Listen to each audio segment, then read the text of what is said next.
Welcome back to Lift You Up Inspiring Health Stories.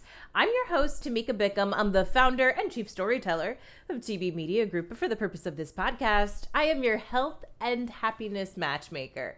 Now, before I introduce you to today's amazing guests, you know what I'm going to ask you to do if you haven't already. Hit subscribe on YouTube, turn on those notifications, and please connect with me on LinkedIn because I'd love to stay connected with you. Now, today you are going to meet people I have been watching, let me tell you, for years on TV. They are Naked and Afraid stars, Matt and Brooke Wright. They are the OGs, okay? So I'm more of a fan than a host today, but we are talking all things survival, about their experience on the show, about their entrepreneurial journey and growing their business Extreme Instinct, and also what their life was like growing up, with their path that led them to doing what they're doing and teaching survival now, and also actively engaging in these survival challenges. It is so fun. Oh yes, and there's something for you too. We are talking about the skills that everyone needs to know when it comes to survival. So everyone can get something out of this episode. So you're gonna want to stick around and check it out. Our physical, mental, and emotional health is not just a want. It is a need for happy lives and prosperous businesses. Lift You Up is the podcast where we share inspiring health stories from business owners who are fulfilling their purpose to live their healthiest lives and helping you do the same.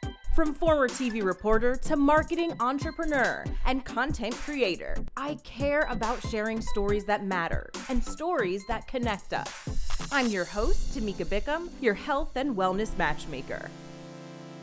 First of all, let me just say welcome, Brooke and Matt, to the show. I am so excited. So for those who don't know, you are stars of Naked and Afraid and so much more I know as well. So why don't we get started?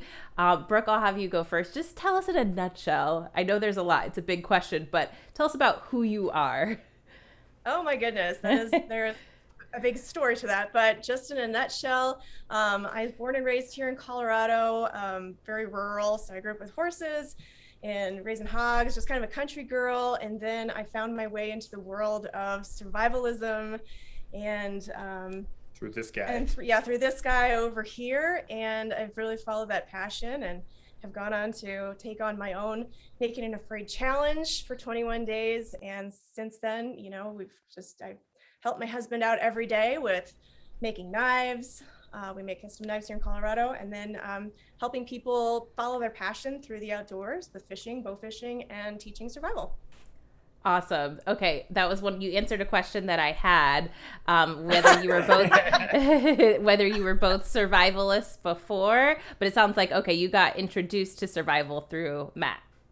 Yes, that's right. And It was actually on our first date that he opened up my eyes to what I would now know our first overnight date. Yes, and out in the wilderness with nothing. And so, so that's kind of where that story began.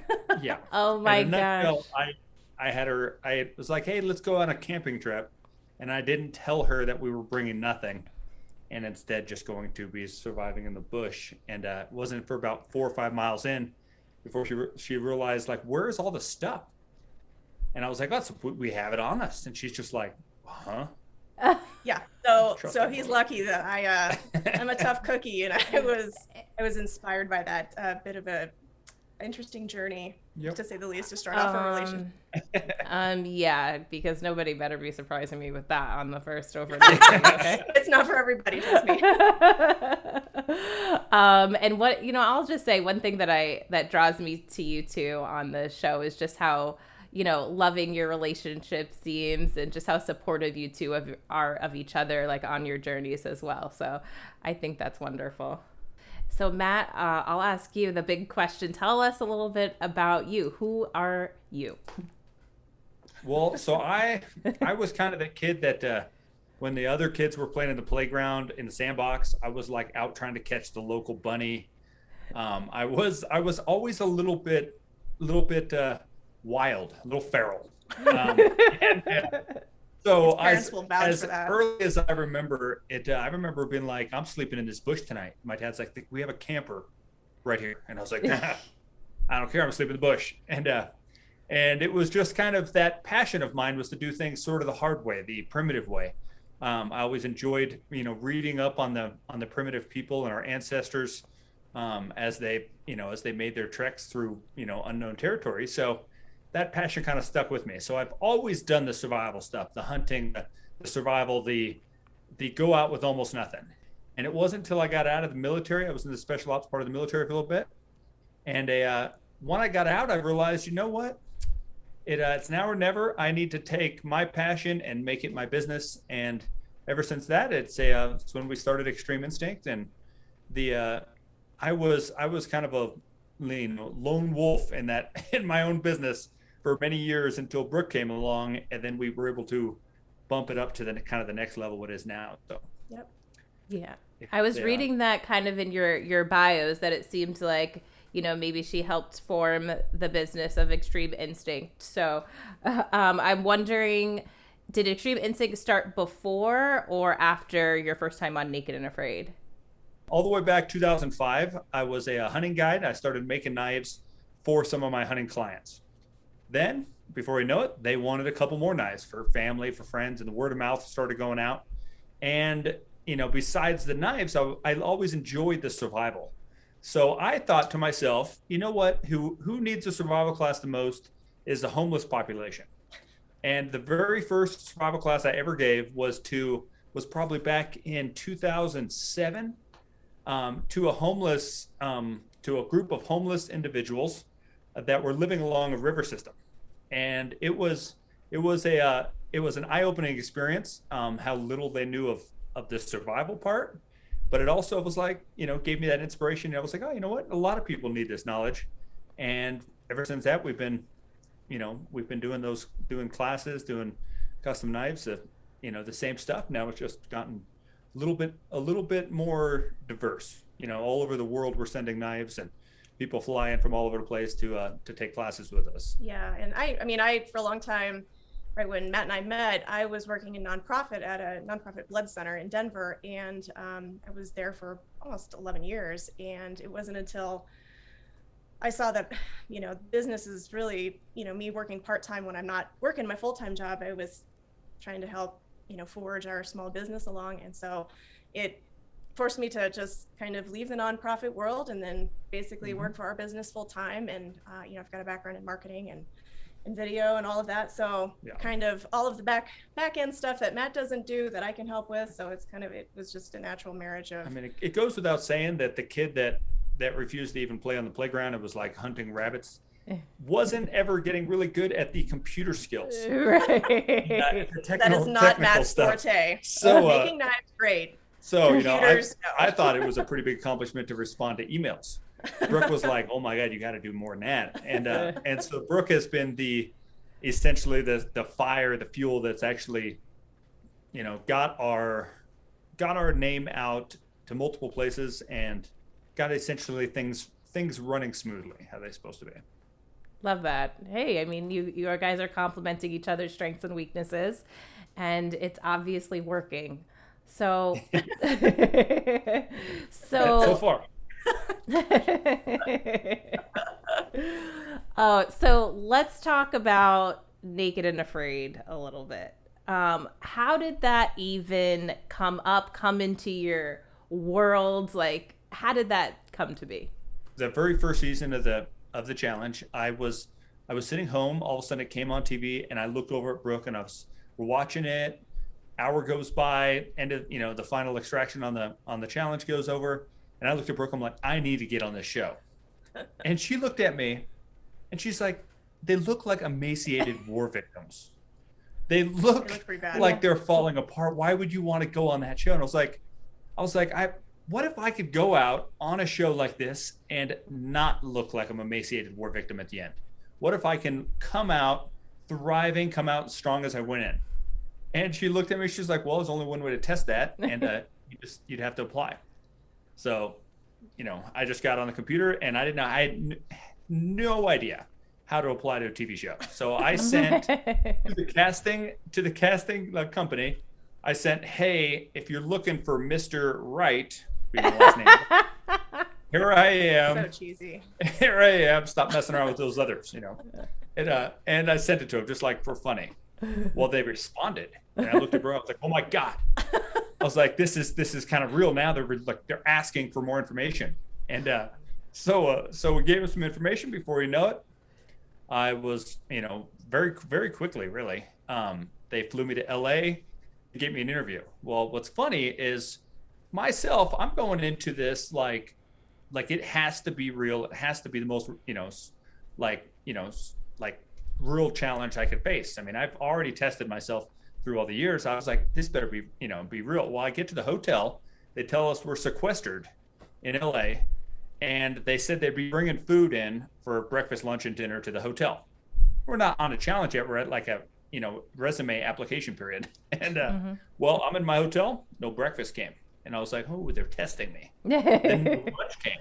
And I was like, well, I'm not going to complain, because otherwise that's probably the test to know if you're going to make it on the show.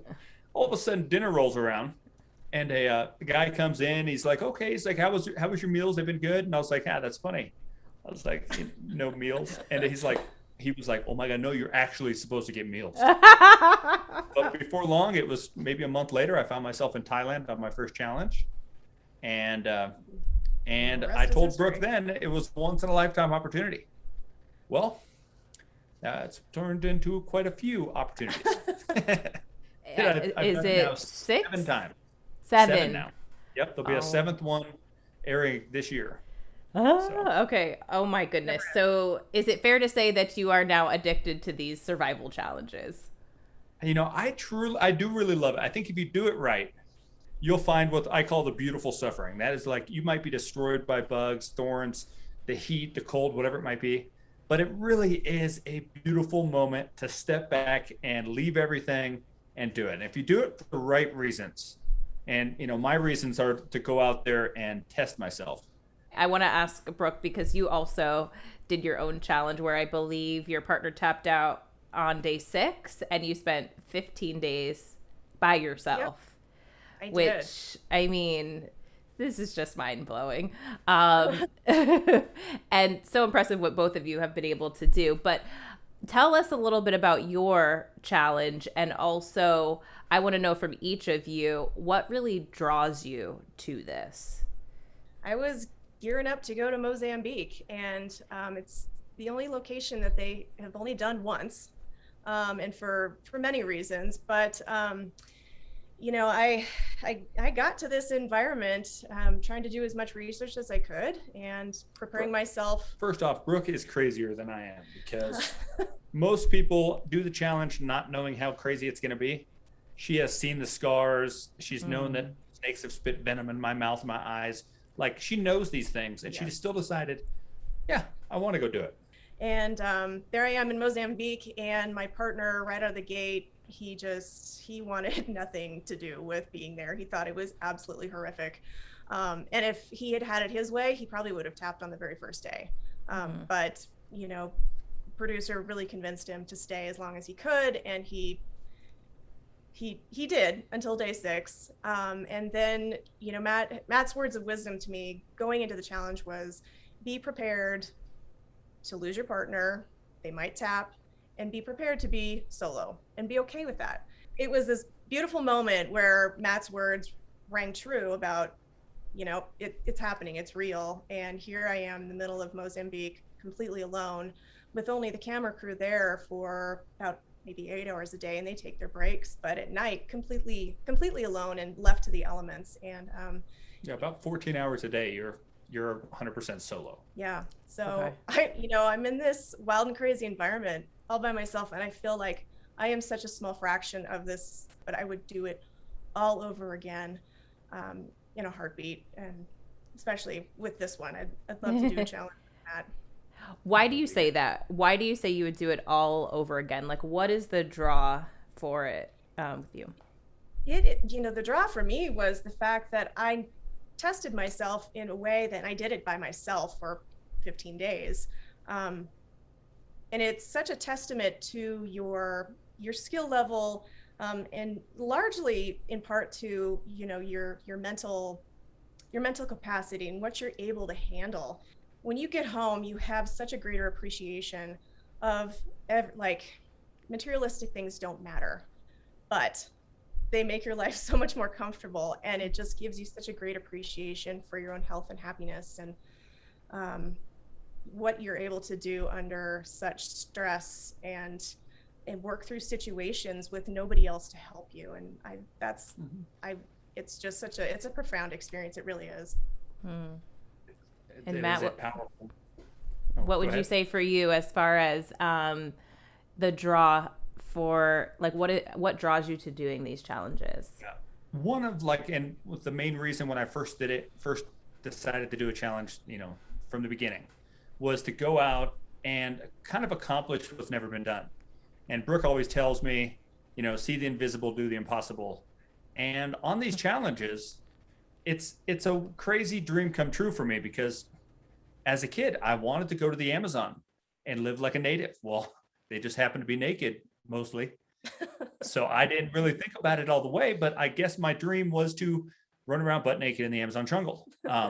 Same with Africa. And so I get to kind of live that bucket list dream that I had, but also I get to try to accomplish something that is so incredibly hard that at the moment, and for many others that go out there, they would think it's impossible. And there's been moments that I've accomplished things that I was like, wow, that was so ridiculously difficult. It might be starting a fire in a rainstorm. It might be hunting a warthog, taking down, a spitting cobra with just, with pretty much my hands and an arrow. And, these various things, it's just like, you get done with it and you're like, wow, that's, I just accomplished something that's never been done. Now I have to keep trying to set the bar for myself and kind of be an inspiration for others, which is, it's kind of the main thing I love to do in my life. And when you make it, it is just absolutely beautiful feeling. I'd say, as a viewer, what draws me most to the show is seeing, like, the mental strength that you all have, because I see it, like, I've literally gotten in fights with friends about this, like, it's not real. I'm like, yes, this is. Like, and they're like, what draws you to this? And I'm just like, to me, I see this as the biggest mental challenge that someone could go through. And even though I don't know anything about survival other than what I've learned from you all on the show, I can relate from the perspective of when I meet challenges or when hard things happen, like, hey, how strong am I to be able to handle that? And I, like, admire all of you on the show, because it's like, look what they're able to push past because they have that mental strength. And I feel like it probably applies in so many other areas of life. Oh, definitely. And for those that are skeptics of how difficult the challenge is, I always try to explain that when people ask me, they're like, is it real? I was like, it's so much more real than you could ever possibly see on TV. Mm-hmm. Like, it's just, we're there 24 hours a day for 21 days, 40 days, 60 days, whatever it is. And the film crew, has a very tough job. But they're there for 8 hours, roughly, maybe 10. And we are there for 14 hours that they're not. We're doing things that we've been doing all day just to keep ourselves alive. And then when the camera crew shows up, here you are trying to hunt, trying to fish, trying to do things with a camera following you, which is now not only distracting you from possibly, hoping you don't step on a snake, but it's also spooking animals, spooking the game. It is such a challenge to do it, like, naked by itself, but it's incredibly hard to do it with a camera crew. And anyone can actually, beat one of these challenges. Anyone is capable of it. It's whether or not you allow yourself to be as strong as you are. And we tell each other, and we preach it, we do it all the time, is to make every day a little better than the last. And if you make every day in survival or in everyday life a little better, and if I keep that momentum going, you can't go wrong. And in everyday life, same thing. If you're suffering from illness or anything like that, you can make your day just a little better, a little bit more comfortable, eventually it just, you're going to be, you're going to have a happy, successful, Be ahead of the game. Yep. Yeah.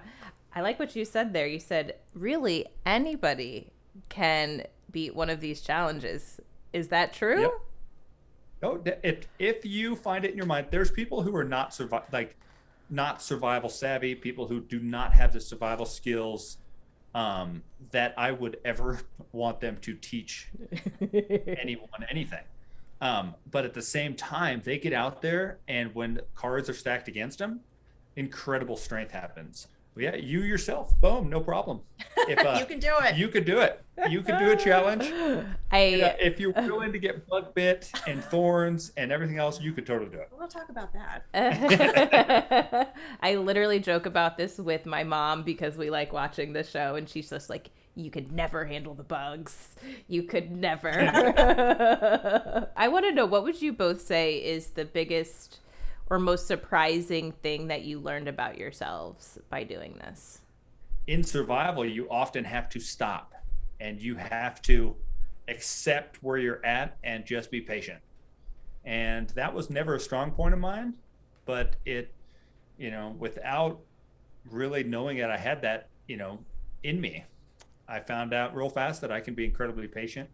And then I can, strategize through a situation, much better, much more organized than I necessarily thought I could. Yeah. And I would say that I think I realized how much stamina I have. You start, when you start to move through your challenge, your body changes, your mind changes, everything about physiologically changes about you. And I was just amazed that I was still able to just walk miles every day, to go down to a water hole, to sit in a blind, to go set up different blinds, to just do all of these things that require so much energy and determination and focus. It gave me, and I gained a deeper appreciation for what the human body is capable of adapting to and pushing through. Yeah. You start to see just the little, you just start to notice every single thing about your environment and learn to understand it, because you can't fight it. You just have to just work with it. Even some days you want to curse at Mother Nature, but you just can't. You just have to. It's such a, like Matt said, it's such a humbling experience. I want to make this applicable to the general public. So I want to hear from you both what you think would be the most important, let's say 3 or 3 to 5 survival skills that everyone should have. I like going back to the whole, it's your attitude and what you kind of bring to the table. Maintaining a positive perspective, despite the fact that your life is just going to throw you just a lot of challenges, just negative. You just have to have that mental capacity in order to deal with them. Situational awareness is a great one too, because there's a lot of people that kind of just go blindly out into nature without taking on a good perspective of what's kind of ahead of them and what they need to maybe know beforehand. And that goes back to, that kind of goes down to, if you're going out in the backcountry, don't go out wearing cotton. Do a little bit of research to determine what's going to help you the most. But I don't know what I know there's. Well, you're definitely your skill wise. Yes, you're going to want to have the ability to find water, to make fire, and these are things that seem easy. Finding water is easy in a standard situation. But you need to find drinkable water. You need to find something that isn't going to give you, make you sicker than you want to be. And then making fire, and I always tell people you want to be able to make fire in multiple ways, because most likely you're going to bring a lighter. If you don't bring a lighter, well, then you better figure out another way to start a fire. So you have to know how to make fire in multiple ways. And even something as simple as the fuel comes out of a fire, you might need that spark, and you need to figure out how to make a proper tinder bundle to spark it with just the spark of a lighter. And that's where your situation awareness comes in. Not everyone's going to know how to do these things, but if you're situationally aware, you're going to learn. And if you're able to learn, anybody can figure out how to track an animal, how to find, how to find food, how to like, dig for grubs, scavenge an animal. Anybody can know this. Anybody can do it. You just have to be situationally aware to look for the signs. And navigation as well. Oh yeah, definitely navigation's if huge. you find a lot of people get lost in a situation, especially if you're surrounded by a canopy of trees. It's really easy to get yourself, disoriented, and to know ways to get yourself out of that and get to maybe where your camp was, or to get to safety. That's huge. And staying warm or out of the elements is a huge thing. A lot of like the main thing that's going to kill you if you find yourself on a hike, you get lost. The main thing that's going to kill you is the elements. More than likely, you can walk out of a place in 2 days. But if you can't get warm, and sometimes that's even in the summertime, or you can't stay dry, those are things get hypothermia kicks in. That's going to give you mere hours or minutes versus days. Adaptation's huge. It's because everyone has a plan till they get punched in the face. And don't freak out about it if you find yourself in a survival situation. Right. And that's often what happens to us is if we're like out on a hike or something, a storm comes, well, there's the punch right in the face. Now you're knocked down. You got to figure out, okay, where the heck am I? Where am I going? What's my game plan? And a lot of people that get lost, they just start walking. And I know a lot of survivalists that I have survived with on the show, that I know from the show, that if they walk out of camp, there's a good chance they're getting lost for almost forever. So they have to stay very close to camp because their navigational skills of orientating where north is, where camp is bad. And I've watched them get lost, like while we're getting firewood. They're like, where the hell are we? And I was like, oh my God. But some people just don't have it. Some people don't have that little compass in their head. So you have to practice that. Yeah. You have, okay. So that's good to know you can practice that because I would say I'm definitely someone that falls in that category as far as, I don't know. The easiest way for everyday life to practice that is to not use our maps. If you're going to a location, don't hit go to, because then it's just going to be left turn now. Right turn in 800 feet. Yeah. And you don't have to think at all. Instead, be like, okay, that's about northwest of here. That is, that's going to be potentially 15 miles. And then you start driving, and knowing you have to go northwest, you have to then figure out, okay, where's the sun? Where's the shadows right now? Let's try to like think about it. And you might get a little bit half turned around now and then, but you will increase your navigation tenfold if you just make yourself navigate as we go through our everyday. Lose the technology. Yep. When you're in the store, think where's north. When you are, just going for a hike somewhere, be like, okay, what direction is what? Where did I come from? What direction do I live in? A lot of people, when asked like what direction from here do they live, they're just like down that street. And to another street and this street, and they have zero idea what direction that actually is. Yeah. But if you're out in the woods, you have no street, so like you better know where you came from. That's a good tip. I want to talk a little bit more about the business, about Extreme Instinct. So since you said you started 2007, I guess that would be 15 years. Yeah. 15 years. So tell me more about who your clients are, who you best serve, and the type of work that you do. I know we touched on it a little bit earlier, but I want to talk a little bit more about that. So I've been a hunting guide for years and years. And while I was up in the middle of the woods, my knife broke. And I'm sitting there and I'm looking at this client who paid the outfitter a ton of money to have me be their guide and me process this elk in the middle of the woods and carry it out. And here my knife broke. So now immediately I felt, kick to the old ego as this guy looked down at me like, what the hell? Is like, what, doesn't you have another knife? What's going on? And I was like, okay. So once I got back, I got my monies together, went and bought a knife. Used that knife sucked. And I thought to myself, there's got to be a better way. And I was like, what is the one knife I can trust would be if I make it yourself? Well, at that time, YouTube was not a very big sensation yet. And the information out there for, metallurgy, for forging, for blacksmith, it was very little information. So I started kind of trial and error. I'd make them, I'd figure out what it takes to break them, figure out how good their edge holds, change some things. I mainly made and broke knives for, for about a year. Trial and error. And because you don't know how tough it is until you make it break. Before you know it, I was making a lot of knives for professionals, for guys who are professional guides, for people who are going in on expeditions, for people in the military. I made a lot of knives for military guys and a lot of special operations guys. And it was just word of mouth, got around and like, hey, Matt, you made a knife like this. Can you make me one? In one day, we got an order for like a kitchen knife, a hunting knife, a military knife, a survival knife, and a knife specifically made to castrate cattle.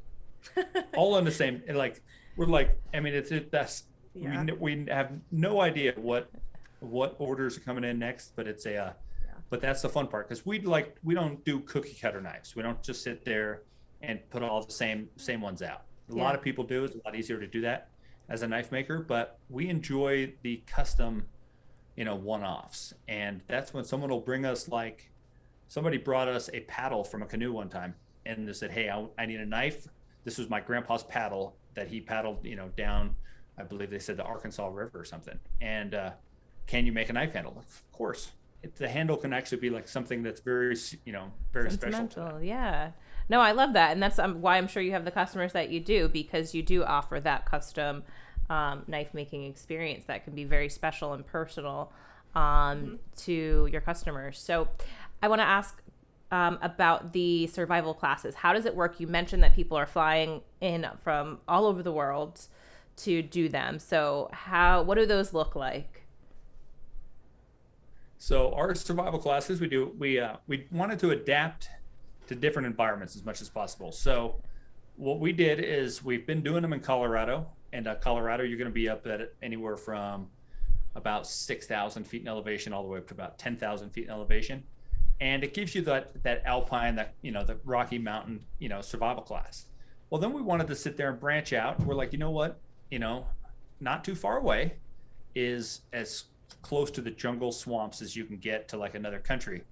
And that's when we actually have a property down in Florida that we have specifically set up it's literally, if you combine all of this piece together, it's a couple thousand acres of primitive survival, like wilderness. It's untouched. You won't see trails. You won't see, you're not gonna see a person ever back there. Where in Florida? Yeah.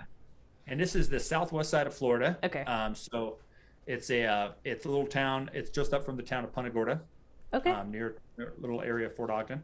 So we we have the flexibility to travel to different locations for, custom survival training in essence. Every year, because there are some people that are scheduled, especially if they want to bring like 10 people, they're like, hey, that's, we may not be able to make it to Florida. And that's when they're like, hey, can you come to Texas? Can you come to California? Can you come, Utah, Arizona, wherever it might be. We fly all over the country to do a class essentially in your own backyard, or your section that you want to learn how to utilize your survival skills best. And so some people, if they want to go, they're about to do a trek through the desert, they might call us and be like, hey, can you meet us, in the desert to show us that skill right there? Because you're obviously not going to learn desert survival in Florida very easy. Really cool. Okay, last question I have for both of you. I'll start with you, Brooke. I always like to ask all of my guests like a health or wellness tip, something that you do or you practice in your own life, whether for your physical health, mental health, something that just allows you to do what you do, show up as your best self every day, that you would recommend others do. I absolutely love to cook wild game and practice a really healthy diet in that, I like to know where my food comes from, and that sort of sustainability factor of being able to forage and find edibles and things like that. But I also love to hunt for my own food. And, you may not be a hunter or know how to hunt for that matter, but it's, for people out there who are wanting to learn how to get into hunting or become more proficient at hunting, so that they can put that, sort of that field to table experience for their family. Try to get away from the TV, try to get away from technology, and submerge yourself into the wild. And if you could go out and get away from the indoors and go outside, you're going to realize that you're going to be exercising through nature. You're going to be absorbing nature, which is a beautiful thing to have for your mind. And a healthy mind, healthy body, that combination is going to get you through a lot of things. And there's times if I could spend a day outside, that day right there will actually sort of give me that drive for the rest of the week. And if I'm stuck inside doing something, it's just any chance you can get outside and enjoy nature and exercise in the wild, it's good for you. I so loved this conversation, and meeting you virtually is just such a fun moment for me, and hearing more, intimate details about your experiences on Naked and Afraid, but also about your awesome business. I'm in Florida, so who knows, maybe one day I will be like... What part of Florida are you? I'm in Miami, so not far. Oh, that's not far. You're not far at all. Oh, man, it's fine. Let's say if you ever want to come out, you can. It could be as rugged or as pampered as you'd like. It's we take people out on the boat as well, so you could do a little, if you want to do a little fun, learn how to do some survival stuff, but you want to go out on the boat and maybe do a little fishing, see some dolphins, drink some wine, eat some lobster. Who knows what, but it's I'm liking the sound of this. Take care of you. It's as wild or fancy as you want. Yep. Oh my goodness, I love this. Okay, I'm definitely writing this down, because actually before this call, my boyfriend, who's also a big fan of the show, I'm like, do you have any questions you want me to ask? So I'm going to be like, okay, we have to plan some time to go do this survival class in Florida. Yeah, definitely. Because that's close. Yeah, we're just on almost the straight other side of the state. Yeah. We're just up Myers a little bit. So. Yep. Exactly. Well, before I forget, and so we wrap up, tell everyone how they can find you, learn more about you, connect with you, social, website, all the things. So everybody can go to extremeinstinct.com, our website, or you can find us on Facebook and Instagram under Extreme Instinct. Also, there's a lot of information on our website under About Us, and different ways to contact us as well. And worst case scenario, you send up a savage signal into the sky, we'll be there within flare, seconds. yeah, exactly. Oh, awesome. I'll make sure to link to all of your links below in the show notes so everyone can find it easily. And anything else you wanted to add before we go? I don't think so. Not that I can think of. It was just such a pleasure getting to finally meet you, and and we're just so excited to be a part of your show. Yep. Thank you. And Matt dropped a little tidbit after he stopped recording. He told me they're coming out with a new XL challenge that he's featured in that's coming out around this time. So if you haven't heard about it, the latest information will be down below in the show notes. He's back, yes, on Naked and Afraid again for his 7th challenge. So it should be fun to check out. I can't wait to see his latest challenge and connect with him and Brooke as well. All of their information is down below. Maybe check out a class, order a custom knife. I know I'll be checking them out. And hey, connect with me as well. If you haven't already, I'm all the places. Find me on LinkedIn. I'm on YouTube. I'm on Facebook, Instagram, Twitter. Find me there because I come out with new episodes each and every week, and I'd hate for you to miss out. So until I see you back next week, because I know I'll see you then, stay happy, stay healthy.